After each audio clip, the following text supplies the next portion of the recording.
Of kind of last year, right? He's only 19 years old. I think he really put up some good stuff at EPL and kind of dipped off obviously towards the main. I was about to say, right, because I feel like he had his debut around this time last year, if I'm not mistaken. I think I am Katowice as well, and the last group stage he was doing well for himself. Then he had a period where he didn't get much done.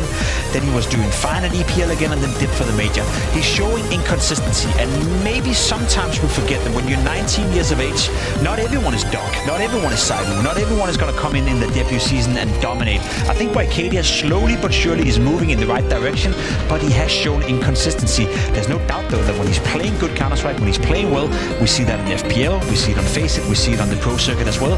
He has a lot of talent, but for him it maybe takes a bit more experience and a little bit longer process before we get to see the best of him. And I think it's important to note that he's learning. As you mentioned, he's young. He's still there. He's not supposed to be Centaurus. He's supposed to be the co-star of the team, probably the second star rifle of this team. And if he can just up his consistency just a tiny bit more to help Centaurus win these crucial rounds and do the things that he knows works for him, then I think, he is in a good spot. And I feel sorry for the kid, in the sense that we had the Donks of the world, we had the Saibus of the world, and they ruined it for all these other youngsters who are coming up, because now everyone has the expectation that when you're good and you're 17 years of age, you gotta be the best of the best, right? Some players take time to develop. Some players takes a couple of years before they find their footing, and that's totally fine and totally okay. Not everyone can be Donk, not everyone can be Saibu. We're so greedy community, aren't we? Like, we are. Demand so much from basically everybody. Let's round out the conversation about Fluxo though. Obviously, unfortunately, this was their map pick coming into the series.